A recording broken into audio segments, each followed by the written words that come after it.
What's up, legends? We've got two games to analyse here. We've got the Bunnies and the Dogs, and also the Panthers up against the Broncos there. And we're going to start with this one here with an absolutely incredible performance by Damian Cook. If you started with him, you've absolutely killed it this week and every week, averaging 66.7 there. For most people that have him, I think, unless you got the Cleary option, I think you've captained Cook this week or Hines. If you've captained Damian, well done. My head-to-head team captained him and was obviously really happy with the 3-try output. Tackles were a bit lower this week just because the Bunnies had the ball for a lot of the time there. 52 points in this game as well. So, really happy with Cook's output. 82 for this week. Well done if you captained him. You'll be really happy with that. And he's just going to continue to make money and he's just dominating. The last month's been incredible for him. So, well done to those guys that have him. Lukey Thompson, 68 in his 68 minutes. So, 55 tackles was spectacular. But he's lost a fair bit of cash and hasn't been averaging too well. So, not many people have him. Cam Murray just continues to dominate. The PPM for him has been incredible this year. 65 in his 67 minutes. He's been special there again. 6 tackle breaks, a turnover tackle and offload to go along with his 50 in base, just under that. So he's been amazing. Might have played the 80 if it was a close game, but he didn't need to. So I was just hoping they took him off personally because I don't own him. But if you own Muzz and you captained him as well, also a great choice. You take the 65 every day of the week. Marshall King, so he got to 70 minutes this game, was a lot better. He's been getting 50-55, which has been weird. They need his production. I actually think he's been playing fairly solidly for the Dogs this year, so good work for him. Josh Jackson, 54 tackles for him, 6 misses, probably a bit higher than he's used to, especially last year and stuff, and looked funny in the headgear after his big knock, so well done to him to continue playing the full 80 after that knock. It was a pretty tough one, that head clash, if anyone saw that. Paul Vaughan, good score for him. Just kind of has held steady around that 45 price there, so he's been okay. Arrow was 44 minutes, but 48 points there. So 2 turnover tackles, a couple of tackle breaks, the offload, and 42 in base. So he was great. You're not really losing too much cash on him there, so he continues to be a hold until you want to upgrade him. Thankfully, I did upgrade him this week to someone who scored just a little bit more, so really happy with that. But that's Arrow there. Looking at Liam Knight, he was really, really busy as well. 200 metres gain for him. Awesome work. Maxi King continues to be the PPM beast he is. To the people squad that wanted him as captain, and I didn't do it. I went against the wishes. First time in the history of the people squad, I went against the wishes. They voted for, I think it was 23 votes for King and 14 for Cleary, and thank God we went Cleary. But Maxi was great. If he gets some, if there's a time in life where he gets 50 minutes, he's going to be a 55, 60 point average guy. He's awesome. Always looking for the offload. Tackles hard. So 45. Continue to play him. He's going to keep making us cash. Colin Matangi was all right in his 80 minutes. Dufty was a lot better this week. Thank goodness for him.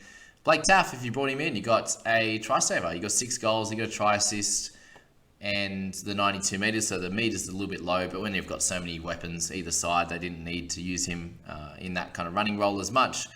Campbell Graham being such a dominant force that he's been only had 107 metres. But a line breaking a try assist for him off a nice ball from Ilias.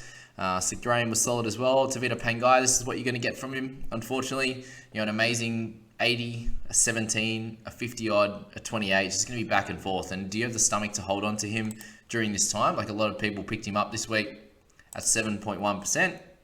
He's has been great, but the 6 missed tackles, the 2 offloads that 1 to hand, 1 to ground, only gives him the 28 with those negatives. So just a tough game for him. He'll bounce back from that. It just depends which day you get him on. Is he going to be rampant? Is he going to just be a little bit softer? Is he just going to run straight and not worry about offloading it? Is he going to be a bit lazy in defense? We don't know what we're going to get with Tavita. So he's a week-to-week prospect. Just hold steady if you own him, and just be aware that this is going to happen. Isaiah Task, it's his first opportunity of the year. Came on for what's his name? I lost his name there. Tane Milne, with 17 minutes to go and got his try, so that was nice for him. Cody Walker, 25, he's so cheap. There's going to be a point where he starts to dominate and we need to pick him up in our sides, so just keep an eye on him. Maddie Burton, he's the one we need to talk about. So 23 in his 80 minutes, spent a little bit of time at centre, but just overall, just not as involved as he was when he's playing 6 or 7 for the Panthers even. Next to Luai, someone who doesn't kick that much.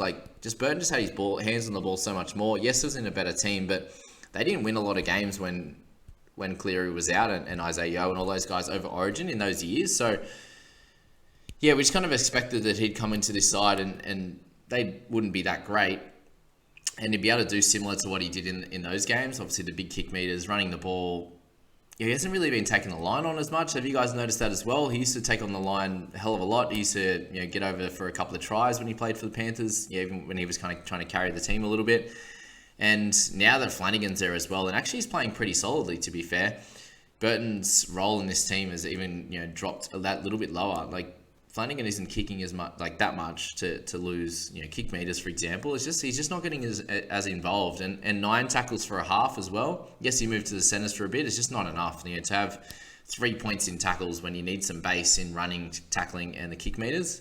Just not enough for Burton at the moment. I'm a little bit worried for his prospects. And the big thing is they start getting some easier games, but will they actually be able to dominate? They were a lot better. Like obviously scoring 3 tries helped them out, but it's a bit of a worry, unfortunately, as to what we do. We'll discuss him a little bit further through the week. But Lockie Ilias with 18 there in his 80 minutes. So he had a nice short ball to Campbell Graham, who went through and then ended up getting the ball into Damian Cook for another try. But 12 tackles for him. Again, a little bit low for a half when he had 18 last week, for example. Kick meters were down a fair bit. They just were able to gain so many meters in their normal set, so they would in the attacking zone for the other team, and then Walker would have a shorter kick in the attacking zone. It seems like Ilias is the long kicker, and they'll use Walker within the attacking 40 as their option, on last play, whether it's to run, to pass, or to kick. So Ilias had, I think, 100 meters in the first few minutes, and then they just dominated too much. So he didn't have to do a lot. The 49 run meters is okay,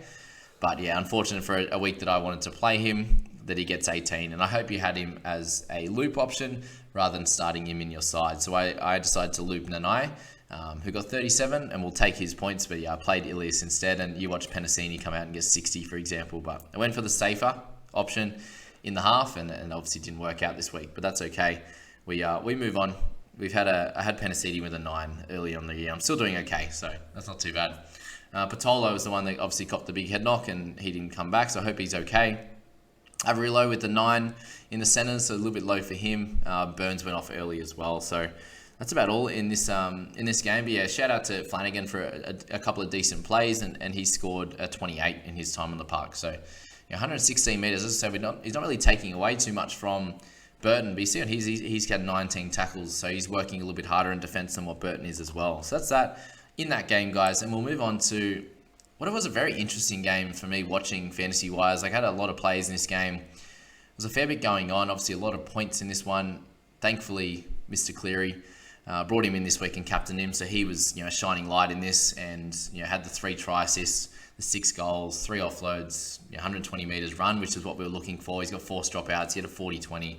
Just doing everything again, like what we're used to seeing from Nath. So he won't lose too much cash this week, which is great, and most people will need to get him in to their side. He just looked like a lot more like himself, which was great. And obviously all these guys except for Stags are Penrith players, which is makes sense with a 40-12 win. Isaiah Yeo with 2 try assists to go along with no missed tackles. 61 in base. He was incredible. So if you held on to him, well done. You deserve that because he had a couple of lower games after that great start and got the 75 minutes and dominated again. So well done to him.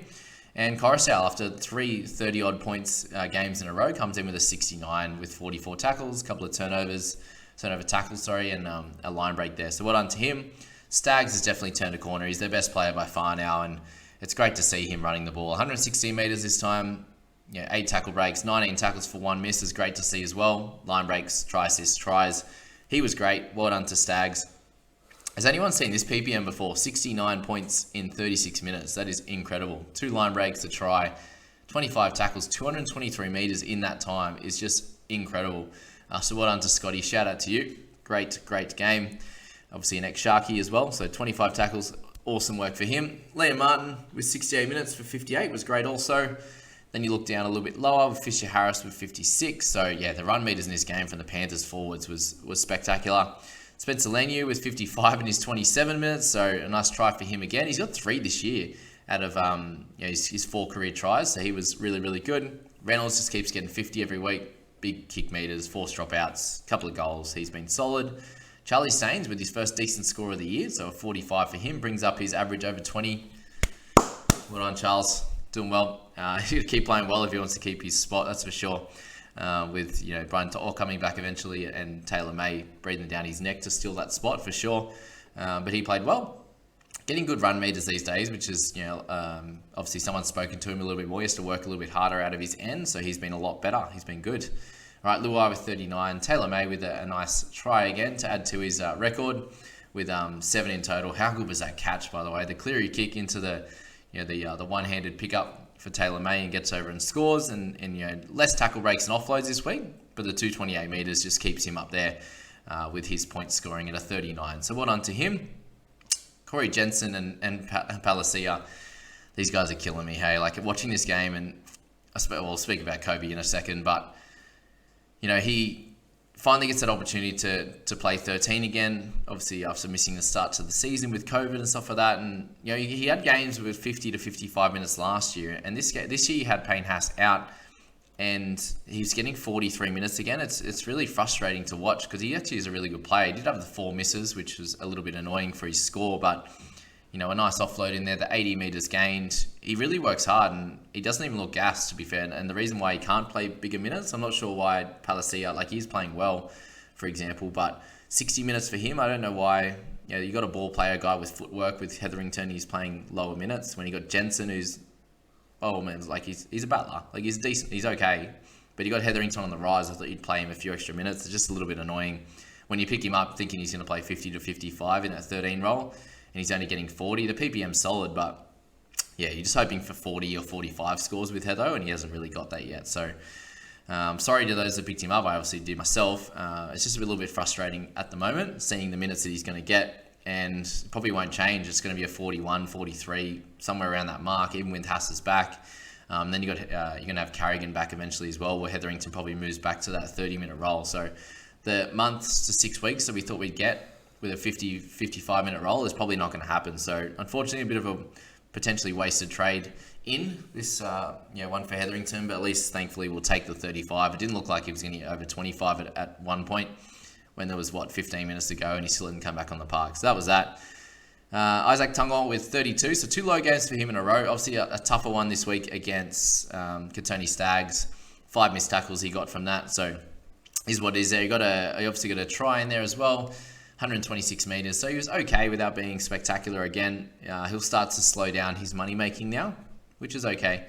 We expected that from him, but and still potentially a keeper in anyone's side. But definitely an interesting one this week with all the outside backs for the Panthers. We're all playing them, for example, but all getting lower scores, for example. When you've got Stephen Crichton there with 29 this week, so no tries for him. Just a solid base stat game, which was great to see with no missed tackles. Obviously, the 3 errors was annoying, but 29 points will cop as a player this week. People are going to be playing Kula, for example, instead of him. So a 29 is probably going to be similar to what he would score anyway. But it's definitely going to be someone that we potentially look to move on eventually. So that's that with him. And Dylan Edwards, we spoke about him potentially becoming an option. I know TK and the boys spoke about Dylan Edwards. He's just very up and down, unfortunately. We've seen over the years that he could get 200 meters gain here and still get 27. Yes, he played 61 minutes, but he still ran for 200. So the tackle busts aren't there as much. And a lot of the times the try assists and tries aren't there either. When they can shift it left, they can shift it right. They have so many options. He doesn't have to, I suppose, get all those stats. The running stats is good. You see that with William Kennedy as well. Now that he's been playing really well for the Sharks, but never really scores amazing fantasy-wise. Dylan Edwards is a little bit more rangy and gets the tackle bust and stuff. But with the tackle bust numbers going down a little bit, Edwards it's very on and off when he scores really, really well, to be honest there. 34 minutes for Ryan James as well. Jordan Ricky's playing big minutes. So they have a lot of guys playing bigger minutes in the Broncos. And you'd think that, with Carrigan being a 65, 70 minute guy, that Hetherington might be somewhere close to a 50. But again, you can tell I'm pretty sour on it, to be honest. We moved to Billy Walters. So a very sad one for him with 6. Thankfully, we didn't play him in the People squad. We're going to loop Ilias and Walters and decided to just remove the loop and play the May, Aitken, and our 2 edge forwards. So thankfully that happened. We didn't take the 6 from Walters, but 13 tackles and 7 misses. So -1 on the tackles front. When he's not kicking in general play, that makes it really, really tough. You're hoping for about 20 tackles, 2 or 3 misses for him. That didn't happen. No attacking stats, 51 meters. So he's probably definitely close to a sell now. That stops his money making potentially starts to go down a little bit in price. And yes, he could, he's not going to come up against the Panthers every week, but there's also an opportunity that he sticks around that 20 to 30 mark and doesn't really improve. So that's the 2 games, guys. I hope you enjoy the Saturday games and you're enjoying your long weekend, and we'll catch you in the next video.